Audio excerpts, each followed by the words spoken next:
Talk about your team's ability to refocus every week and how they've been dialed in on the task at hand, and only that. And has that been the most impressive thing to you, even more so than execution? Well, I think our staff has done a good job week in and week out of talking to the guys about how important it is to come every week, and the leadership is really the guys who drive that on the team, and their buy-in right now is pretty high. So you're only as good as your last game. So we got to keep that going. But up to this point, I think we've played with energy, but that goes back to how we've been practicing. So we got to get out there today and have a great practice. Front row middle, Dan. Coach, I'm sure you had high expectations for your team coming into the year. What's been your biggest pleasant surprise on either side of the ball, or just anything about your team through 7 games? Nothing, that strikes me other than what we talked about in terms of the chemistry and the leadership, the buy-in, the way the guys are working together, the energy that they have. I mean, that part's been great. And there's a great culture here right now. I think guys enjoy playing. They enjoy practicing, all those things. So, that part's been great. I mean, there's a lot of things that guys have done well, but you try not to reflect too much on all that right now. You just got a huge game in front of us right here. We got to stay locked in. Baron Browning, I know you're not going to talk about injuries specifically, but is he dealing with some type of injury, or could it be something else? Yeah, it's an injury, and he's working through it, but he looks good so far. So. Front row left, Mitch. Ryan, Wisconsin lost the game it was not expected to lose. How does that affect the way you prepare the team and what you say to them about Wisconsin? We know how good they are on both sides of the ball in all 3 phases, and they got great players on both sides of the ball, NFL players, and last week is what it is, but this is college football, and so you have to bring it every week, and it's the same thing with us. I mean, we have to bring it this week. This is going to be our best game of the year. It's going to be our biggest challenge on both sides of the ball, and we've got to prepare better than we have all year. And we know that this is a good team. I mean, they played against teams we played against, and so you can compare the competition, and they've done a really good job. Obviously, it starts with the running back and the run game on offense, and then it goes to what Coach Leonard's doing on defense, and they do a great job. And we've gone up against them before, and we know schematically they're really good, and they play tough. They're smart, all the above. Right behind him, Bill. Ryan, Wisconsin's defense has first or second highest sack rate in the country. What is it about the way they play that allows them to get after quarterback so well? They got really good rushers on the edge. Bond, does a great job in one-on-one situations. He's very active and powerful, especially in third down. And those linebackers do a great job as well of adding on or blitzing in different situations. But the secondary is very talented as well, so you have to hang on to the ball maybe a little bit longer than you wanted to. But again, it goes back to personnel and scheme. When you combine the two of those things, then you get what you see in terms of statistics. Your offense obviously is playing very well, but the one number that is a little out of whack for you guys is how many sacks you've given up. And I know it's not just pass blocking. Justin can hold the ball long or try to make something happen. But just overall, how do you feel about your pass protection? And I guess could you let us in a little bit on how you all communicate that, trying to get the right protection of the guys lined up where they need to be? Yeah, I think it's a combination of a few things that have gone on this year. Some of it's protection, but some of it also is that Justin tries to create, and he works through his reads, but then there's times where he wants to extend and create, and that's okay too.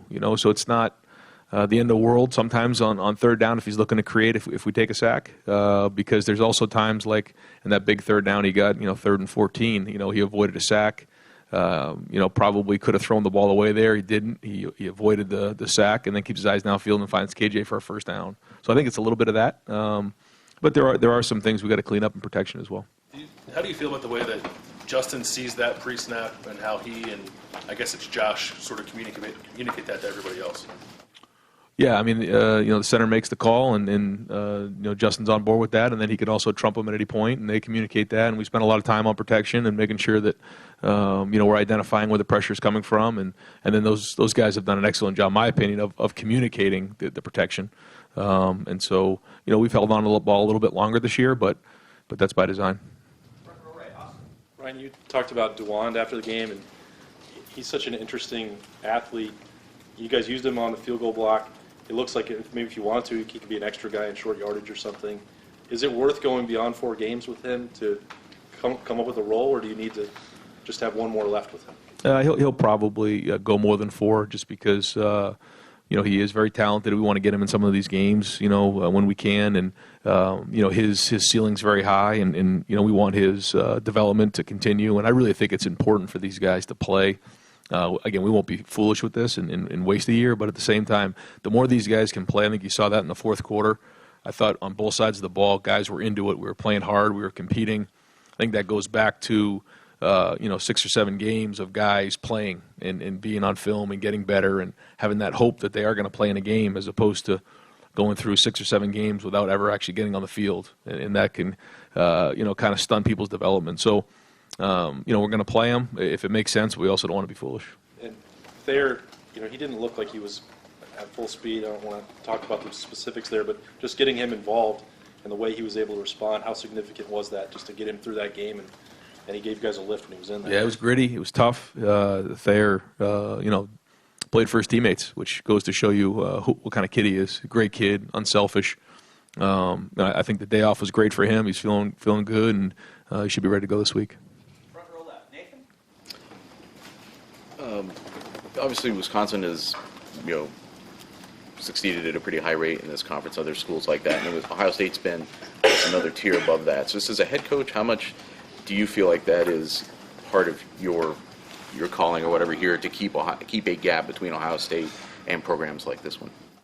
Oh, I don't know about all that. I just know, if you just lock in on right now, that's what matters in playing this game. And I think at the end of the year, you kind of come up for air and start to look at different things. But we've said all along that all we're going to do is just focus on this week and be a 1-0. And again, I know it sounds cliche, but it's real. And we got to stay locked in on this and can't worry about what this game doesn't mean. Let's just worry about what we're doing in terms of our assignments, motivation, guys practicing hard, getting ourselves ready physically, mentally, emotionally, go play a really hard game at noon. In terms of Cone there, quarterback, just your thoughts on him, what he brings to the game? Yeah, I think he's playing at a high level. He's doing a really good job on third down, keeping him on schedule, first and second down. He's very accurate when he throws. He's got some weapons out there.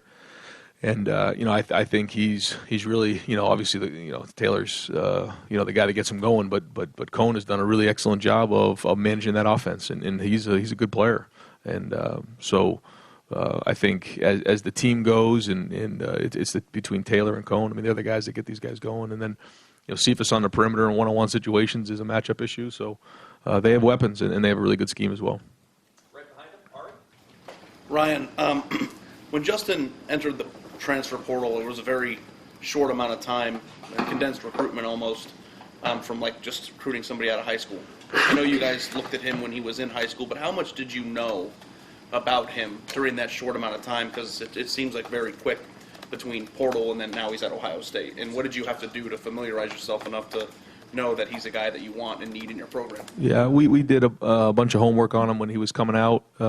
He was committed to Penn State, and then decommitted from Penn State, and at that point it was kind of when we got involved with that recruitment, got to know he and his family.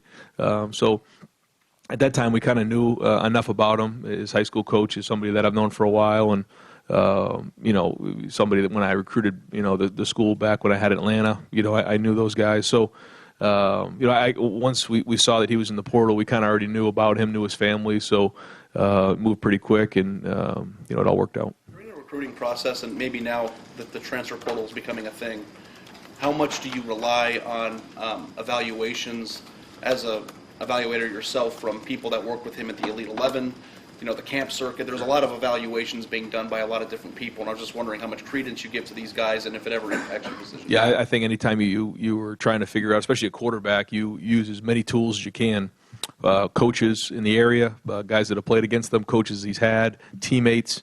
And like you said, some of these Elite 11s, rivals camps, things like that, people who work, with these guys, you can get great information. And sometimes it's somebody who you wouldn't even notice. Somebody that was just kind of there, watching. He's an assistant coach from a local school, and say, hey, I saw that guy, and he did something really good after the workout. He went over and did something, showed respect, shook someone's hand, or maybe the other way. And so I think that's just good recruiting. Is you ask as many questions about these guys as you can, because you have limited time, in front of them, and time you can contact them during the recruiting period. A lot of these people in those circles think that he is one of the most advanced prospects that they've ever seen. I'm wondering, what was your take when he was in high school, and from a dual threat standpoint, being equally almost as good as a runner as he is a passer? Is he the most complete prospect at that position that maybe you've ever seen, or is that going too far? I don't know. I mean, I know that he does have a lot of tools and he has a lot of talent.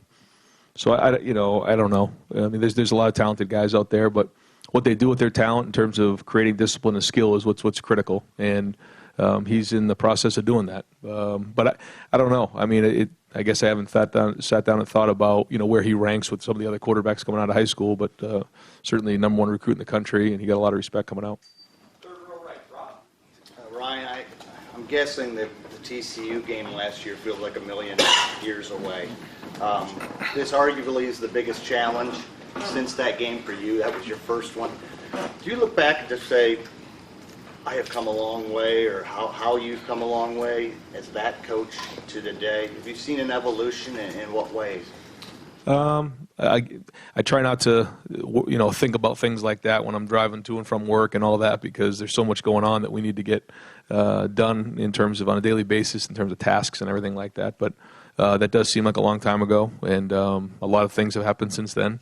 And again, the more you do something, the more normal it becomes, and you find your voice. But then, more importantly, you get a feel for the guys that you're with, and the staff, the players, the leaders, and it changes every day, especially when you're dealing with 19, 20-year-old kids. Every day you come to work, it changes. You might have a thought of, here's how I think the week's going to go. And then you get there that day, you're like, nah, it's not going to go that way. Here's where it's going to go. And sometimes you really get that feel about midway through the week. Here's how the team is feeling. Here's what they need at that time.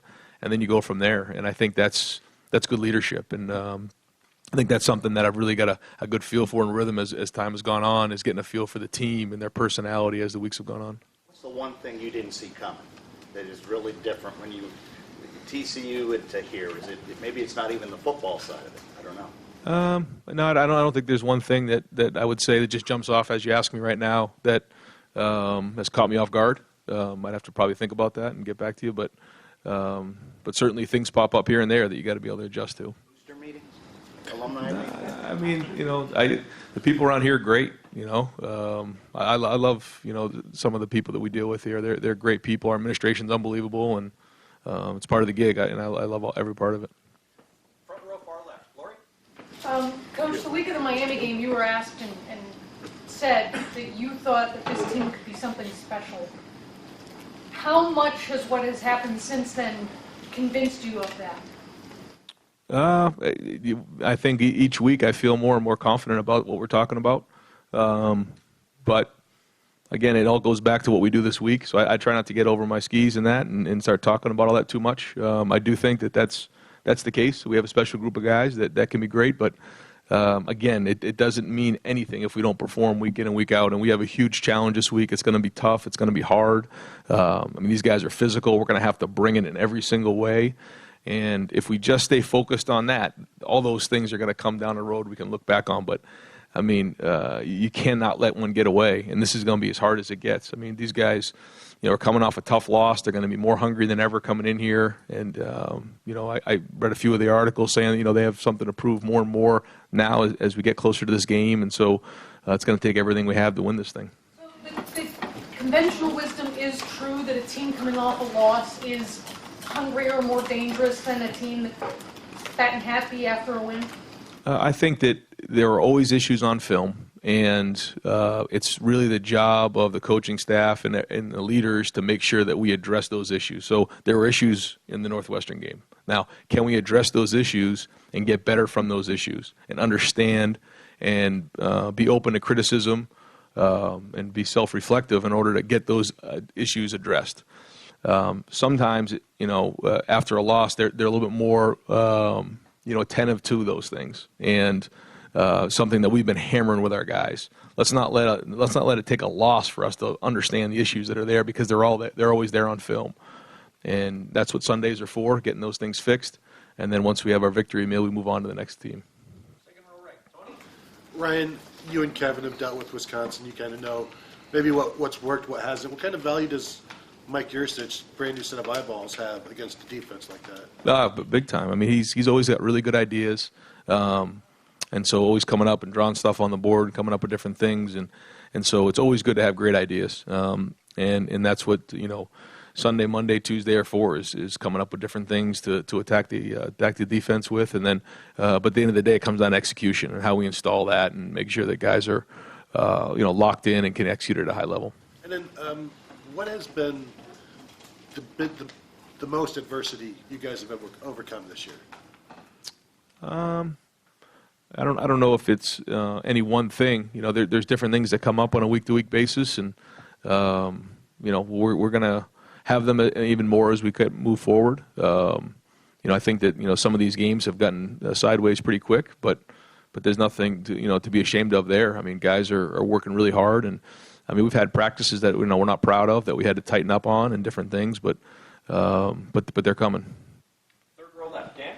Ryan, when you're going up against a defense like this that's ranked number 1 in the country, do you view this as an opportunity to kind of see how good this offense can really be? I think it's always a good benchmark to figure out where you're at. Yeah, I mean this is the number 1 defense in the country, so we consider ourselves to be one of the top offenses in the country. So this is find out where we're at, and so I think it is. It's you want to play good, and you have to make sure you take care of the ball against guys like this, and you got to be physical, and you got to take care of it for sure. You got to play good situational. They do a really good job on third down. They do a good job in the red zone, and they're really physical, and they got talent on the edges. So, yeah, it's going to be a challenge for our guys, and we got to answer the bell.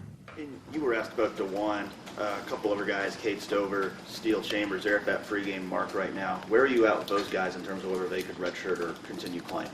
Yeah, same thing. We'll look at the game plan and see if it makes sense to get them in there to help us win. If that's the case, then we'll definitely do that. But we certainly don't want to put those guys in there and just take a bunch of reps that would be a waste of a season.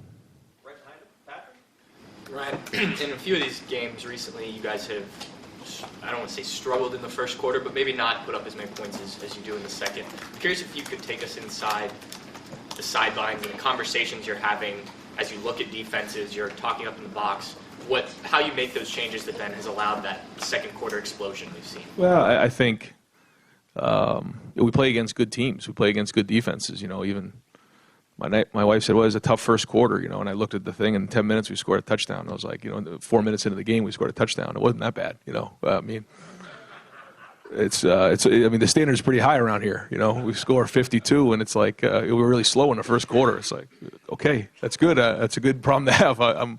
Nobody rises to low expectations, and but we play against good teams. This is another good defense. But I mean, Northwestern I think was the 30th ranked team in the country going in. I mean, they're good, and sometimes it takes a while to work through that stuff. And when teams are fresh and they have good schemes and everything like that, it takes a little time. But I'm glad that the expectations are high around here.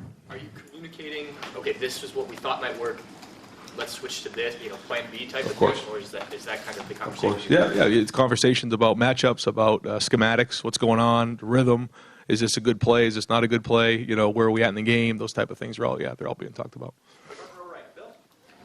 Yeah, I'm assuming you watched the Wisconsin-Illinois game. Is that right? I did. What were your thought process during the game? Were you hoping Wisconsin would win? Did you care? What would you? Yeah, it's one of those things where you watch those games. I try not to root for anybody. You just kind of watch it and like a fan. But yeah, it was. I thought Illinois played well. I thought Wisconsin played really well at times. They turned the ball over a little bit there towards the end, and Illinois and Coach Smith did a great job of getting those guys ready to go at home. And that's college football. I mean, we've been on the other side of that, so we know all about that.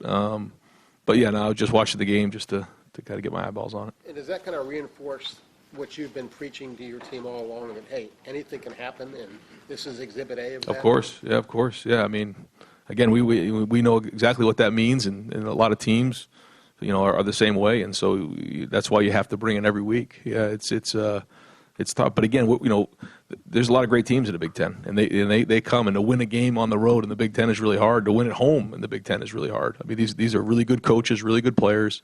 They recruit really well. They have really good schemes, and so it's hard, and it's going to be that way again this week. And as hard as you make sure your team keeps its nose to the grindstone, does it give you more of an appreciation for what you have been able to do that you haven't had even a close call yet?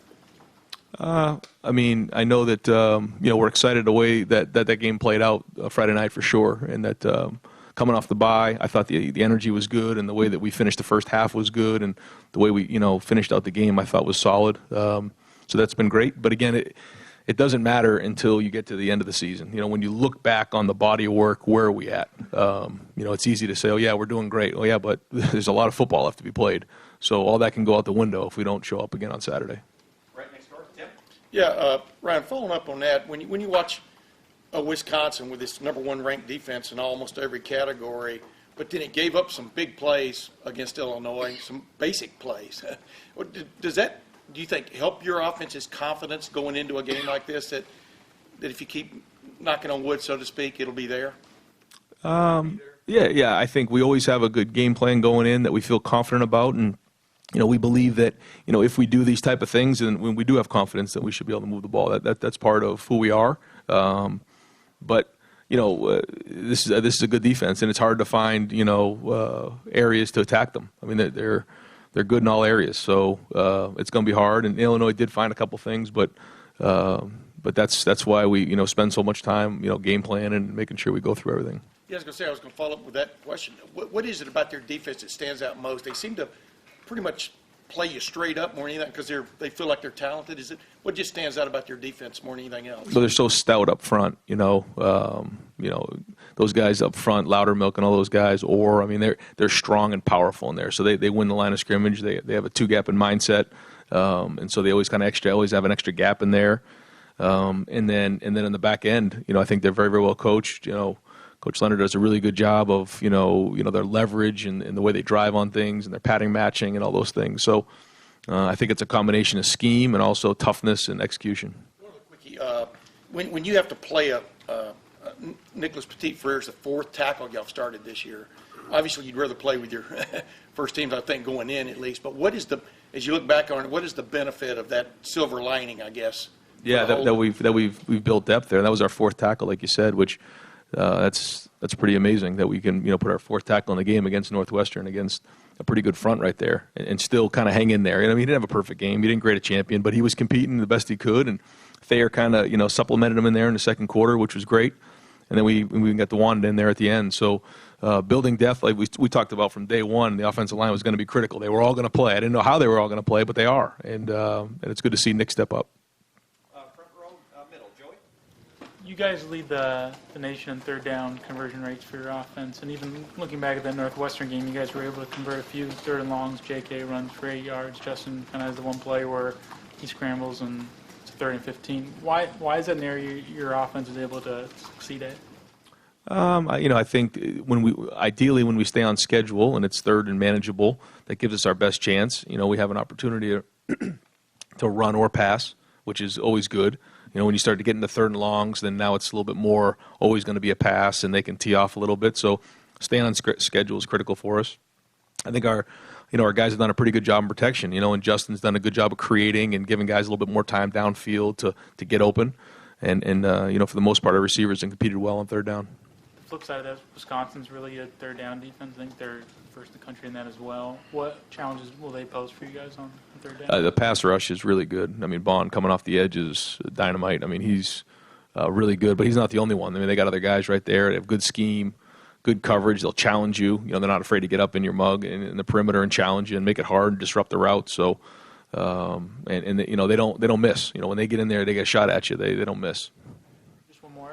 JK mentioned before the season that he wanted to be the best running back in the nation. Going up against Jonathan Taylor, obviously they're not on the field at the same time, but it's a matchup where both running backs are playing against each other. Is this a matchup he looks forward to? You'll have to ask JK. You'll have to ask him, but I know that he's very competitive, and I'm proud of the way he's prepared and entered into the season up to this point. And, but yeah, he's competitive. I mean, I think he wants to compete against everybody, and the fact that he wants to be the best running back in the country, good for him. That's the way you should think about it. But yeah, you have to ask him about that. Yeah, Coach, as the game was wearing on against Northwestern, you guys were scoring in 2 and 3 plays. Even from 60 and 70 yards, you were hitting a big play. How do you kind of ingrain in Justin this week that it's going to require patience, and it may require 10 or 12 plays, and it will not require him forcing a ball into a bad spot, perhaps, to try and get it in 2 or 3 plays? I think the bigger the game, the more the emphasis on the plan to win, and that's, play great defense, which for us is trying to get 2 first downs and get the ball to midfield and then possibly punt from there and then pin them inside and play great defense in the game of field position. And then turnovers is the second thing. We got to do a great job in taking care of the football. Anytime you give the ball up in big games like that, that's when it can go sideways. We got to play well in the red zone. We get down in there. We got to score touchdowns. I thought we did a good job of that last week, but it's going to be even harder this week. And then we got to do well in the kicking game. Got to play well in the kicking game. So I think the bigger the game, the more the emphasis on those points. Because when we've done a good job with that, things have gone well. Right next door, Bruce. Nobody saw Wisconsin's loss to Illinois coming. You can go through it and you can pick out interceptions. You can pick out mistakes by players. I'm sure Chris picks out things he did that he'd do differently. I just wonder, with all the time you put into this, all the thought, all the planning, when you get to Saturday, how much control do you really think you have over what happens out there?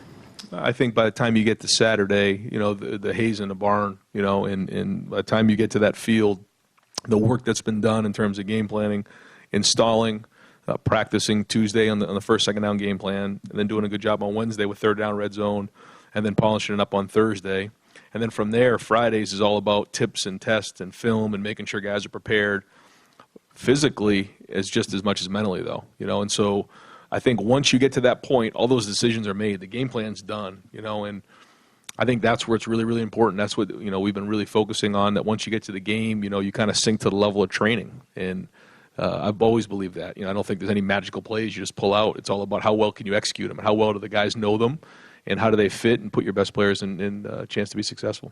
So does that mean when you get to Saturday, you're more relaxed than you are through the week? Because if you have less control. I get more, I'm a little bit more relaxed on a Friday because you put so much work into it. As it gets to the game, obviously you're in the moment, so adrenaline's pumping and you're kind of rolling pretty good once you get in there, just the competitor in you. But I feel the stress earlier in the week because I know that the decisions that have to be made, the plays, the installation, the execution, what we practice, the looks that we give, all those things are so critical and how well they play on Saturday. You gave us an amusing anecdote about your wife in the Northwestern game. You haven't lost yet. Because of that control thing that you say is more of a through the week than a Saturday thing, inevitably, I assume, unless you're the greatest of all time, you'll eventually lose a game somewhere. Will you be able to handle that? Will you be able to handle that better than you handled it as an assistant coach, or will you feel more? No, I'll feel it more. Yeah, I feel it more. And it's one of those things that you worry about, you feel anxious about sometimes, but all you can do is, as you get closer to the game, is just go and be aggressive as you can, and go fight as hard as you can, and just be the competitor that, when you used to play, that's what you do, and you try not to worry about that stuff. But in the back of your mind, you understand what's at stake, and the people that are counting on you to do well, and the expectations here, and I get all of that. I told you that from the beginning, but. At the end of the day, when you're in it, you can't worry about that. You just got to go as hard as you can and fight as hard as you can, and just trust that everything you're doing is going to work. Along those lines, no offense to anywhere else you've been, but almost everywhere in football, losing is part of the deal, right? I mean, Boston College or Temple or New Hampshire in the NFL, I mean, nobody goes undefeated. What was it like when you got here for the first time, and it was like, oh, what's the deal here? And the deal here is like, oh, you can't lose. Like, what was that? Was that any kind of adjustment of, it's normal to lose here and there, but with the way this system is set up at this and a place like this, a loss can kill you. Yeah. I mean, I guess there's a little bit of an adjustment there, but at the same time, it's all about what your expectations are, and every place has their own expectations. And if you don't meet those expectations, then it's a failure. And the expectations here are as high as they could be. And you just have to accept that and figure out the culture and how that makes sense and how to put the guys in the best position to meet those expectations, and you go from there. Justin throwing the ball. You guys have made a lot of, they look easy throws from the hash to the far sideline on those little 10, 12-yard outs. You started the game against Northwestern with one, and then the guy knocked out Austin's hands. But that looks like it's there for you guys a lot.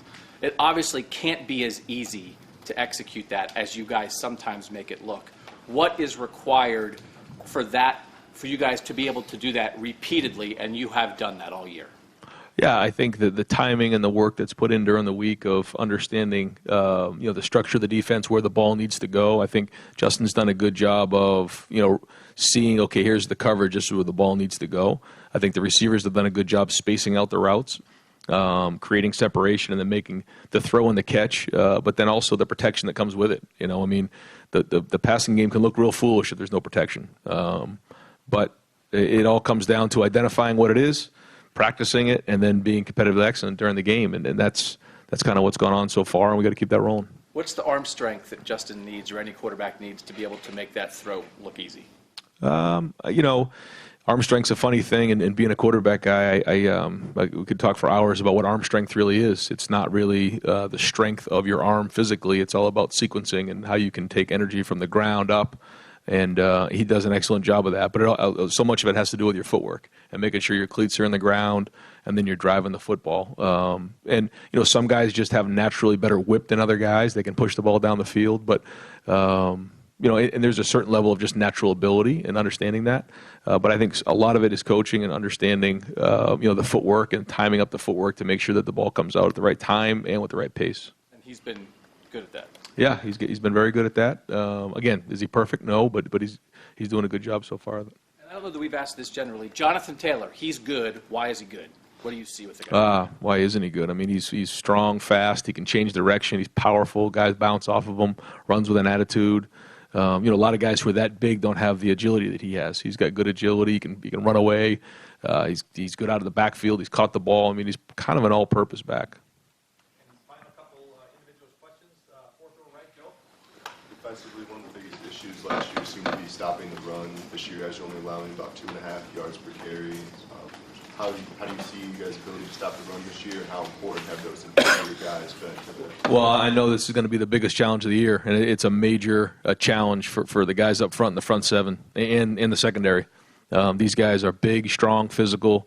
They're going to try to move us off the ball, and obviously Taylor's is as good as there is in the country. So we'll find out after Saturday, find out where we're at with this thing. I think we've done a good job of defeating blocks and winning the line of scrimmage, but this will be the ultimate test when you play Wisconsin. And fourth row inside right, Wyatt. Master Teague is fifth in the Big Ten in rushing, and coming from questions early on about who the second back would even be, did you expect him to have this type of impact so early on for him? Didn't have a lot of expectations other than getting him healthy and seeing what he could do. But he is a good change of pace, and he's done a good job of when he goes in there running with his pads down, and when he gets in the open field, he's done a good job of pulling away. But he put a lot of work in terms of with Tony understanding the different schemes and where to hit this thing. Last year at this time, didn't really see some of those hits, but he's doing a good job of it with his footwork, seeing the holes, hitting the hole, kind of being slow through, fast too, and the whole thing. So he's doing a good job.